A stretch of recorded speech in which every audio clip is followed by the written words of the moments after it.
यह तो गुंडागर्दी है। शेख मुजीबुर रहमान के आवास पर हुआ हमला तो भारत ने यूनुस सरकार को सुनाई खरी खरी। बांग्लादेश की अपदस्थ प्रधानमंत्री शेख हसीना ने बुधवार रात 5 फरवरी आवामी लीग पार्टी के समर्थकों को संबोधित किया था। हालांकि संबोधन के बाद प्रदर्शनकारियों ने ढाका के धान मंडी क्षेत्र में मुजीबुर रहमान के घर के सामने रैली की थी। प्रदर्शनकारियों ने शेख मुजीबुर रहमान के ऐतिहासिक आवास पर हमला बोला। प्रदर्शनकारियों ने मुजीबुर रहमान के ऐतिहासिक आवास में जमकर तोड़फोड़ की। इस घटना पर भारत ने चिंता जाहिर की है। बांग्लादेश की पूर्व प्रधानमंत्री शेख हसीना के पिता शेख मुजीबुर रहमान के ऐतिहासिक आवास पर बुधवार रात आगजनी और तोड़फोड़ की गई।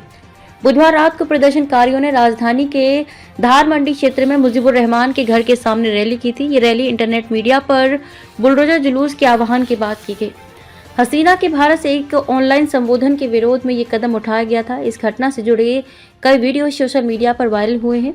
वहीं इस घटना पर भारत की ओर से भी चिंता जाहिर की गई है।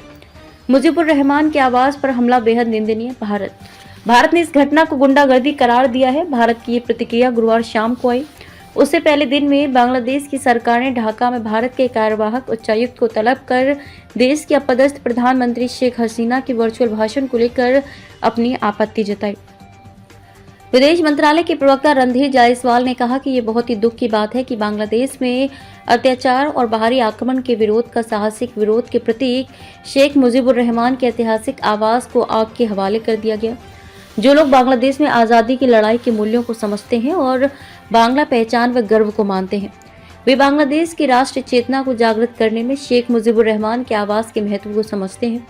गुंडागर्दी की कार्रवाई की कड़े शब्दों में निंदा करनी चाहिए। आपको बता दें कि वर्तमान में मुजीबुर रहमान के आवास को संग्रहालय के तौर पर स्थापित किया गया था। शेख हसीना ने वर्चुअल तरीके से ये भाषण भारत से दिया था। बांग्लादेश ने इस भाषण को लेकर भारत से अनुरोध किया कि वे शेख हसीना की गतिविधियों पर रोक लगाएं। इससे बांग्लादेश में अस्थिरता का माहौल पैदा हो रहा है। ऑनलाइन संबोधन में शेख हसीना ने क्या कहा था? शेख हसीना ने फेसबुक लाइव के जरिए आवामी मुस्लिम लीग के समर्थकों को संबोधित किया था।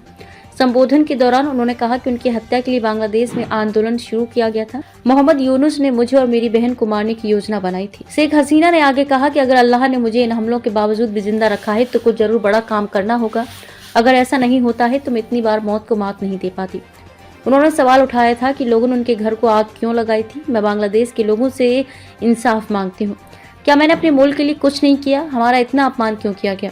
आपको बता दें कि बांग्लादेश में तख्ता पलट के बाद प्रदर्शनकारियों ने शेख हसीना के आवास में तोड़फोड़ की थी। उनके घर में मौजूद सामानों को लूट लिया गया था। उनके घर को बुलडोजर से ढहा दिया गया।